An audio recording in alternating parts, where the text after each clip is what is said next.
Bem, bom dia, bom dia. I will start in Portuguese, then I'll turn to English. Bom dia a todos. Obrigado pela presença.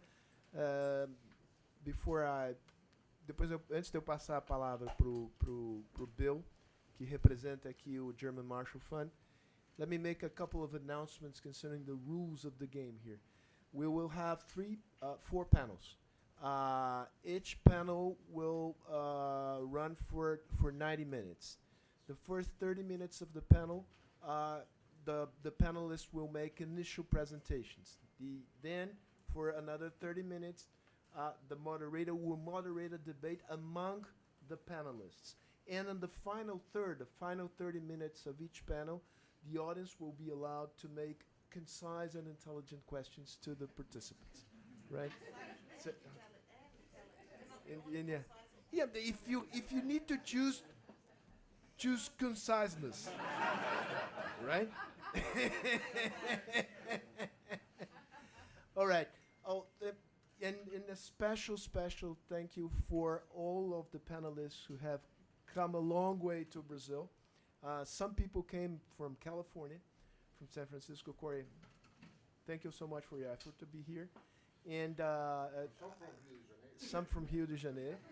And I hope we have a pleasant and very productive discussion. Bill, the floor is yours. Then I'll add some comments to your initial remarks. Wait, do I have to be concise also? Or? No, but intelligent. It's easy. Yeah, it's easy for you. It's easy for you. I'll try to be concise. Well, Sergio, first of all, thank you very, very much for the chance to help welcome your distinguished guest and the absolutely amazing panelists that we have here today. And I know my colleague, Sir Michael Lee from German Marshall Fund, joins wholeheartedly on our side in this welcome as well. Sergio and Bernardo confirmed that I became very enthusiastic as we were putting together the program and the speakers roster began to take shape. And that's because at one time or another I've worked with or for or closely to almost all of the panelists. And I know what an amazing mix of intellect and experience and vision that they represent. And that's important when you think about the expansive importance of the topics on our agenda today. And echoing Bernardo, I'm very, very happy that my colleague and friend Corey Shaki was able to get here on her first trip to Sao Paulo. But for any of you who don't know her, she has the heart of a lion and more importantly, just a brilliant feel for the strategic potentialities or the possible strategic impacts of the phenomena that we're here talking about today, the turbulent politics that you're experiencing in Brazil, that we're experiencing in the United States, and that Europe is going through right now.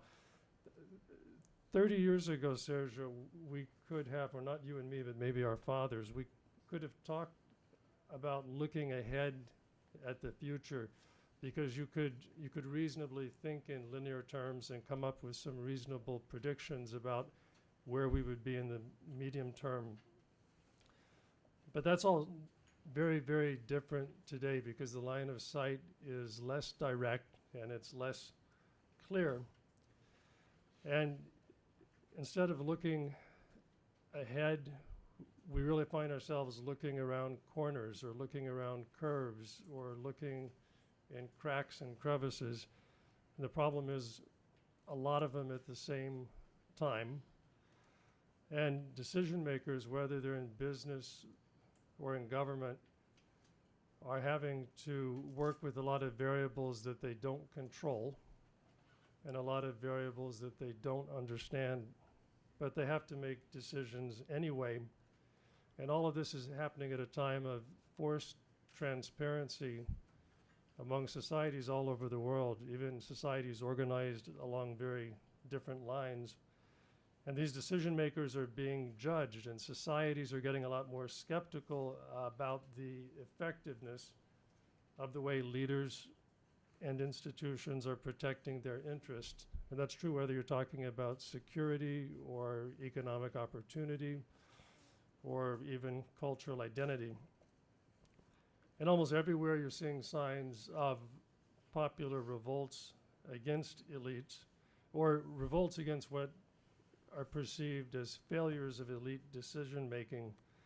And there's so many ironies in this.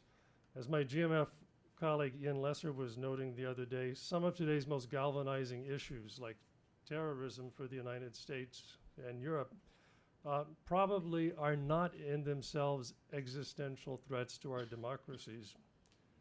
But our society's reactions to these phenomena, to the fears and anxieties they generate, to follow-on phenomena like mass migration, may well be existential threats to a lot of the institutions and a lot of the governing structures as they're organized today.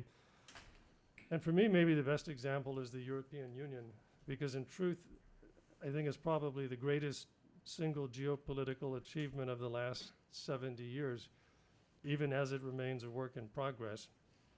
And it provides Europeans across the entire continent probably with their greatest defense against the biggest economic security and identity challenges they face. But it's really amazing how quickly a populist counter-narrative of EU failure has turned this truth upside down for millions of Europeans, and it's happened almost overnight. We were talking to David O'Sullivan, the EU ambassador in Washington last week, about the soul searching going on in the European Union today as leaders try to understand how to unmask and how to flip the failure narrative and bring home the success story that the European Union represents. There's some huge lessons here about how dangerous it is when elites become disconnected from popular emotions. And I think that disconnect is taking place in Europe, it's taking place in big parts of South America, and it's taking place in the US, where we're witnessing political insurgencies against the political establishment, which has not done a particularly good job of helping people understand the economic and ideological and cultural dynamics that are changing our society and causing a lot of unease and anxiety. And as a result, in the United States, we may be about to jump off a cliff into a political unknown with consequences that are hard to predict, but are guaranteed to be serious. So I think this is important context as we begin this meeting today and talk about these phenomena that are just changing political landscapes very quickly across the entire Atlantic space. So, Sergio, thank you very much for your leadership, for the Foundation's leadership in calling this meeting and supporting this process. This meeting is just the latest example of a partnership between the German Marshall Fund and the Fundação Fernando Henrique Cardoso that's really strengthened in the last couple of years as we've carried out programs together in Africa, North America, South America, and Europe. And we are already working on the next chapters of that partnership. Again, thank you. It's an honor to be here, and I appreciate the chance to help extend the welcome. Thank you. Thank you. Well, I'll cut my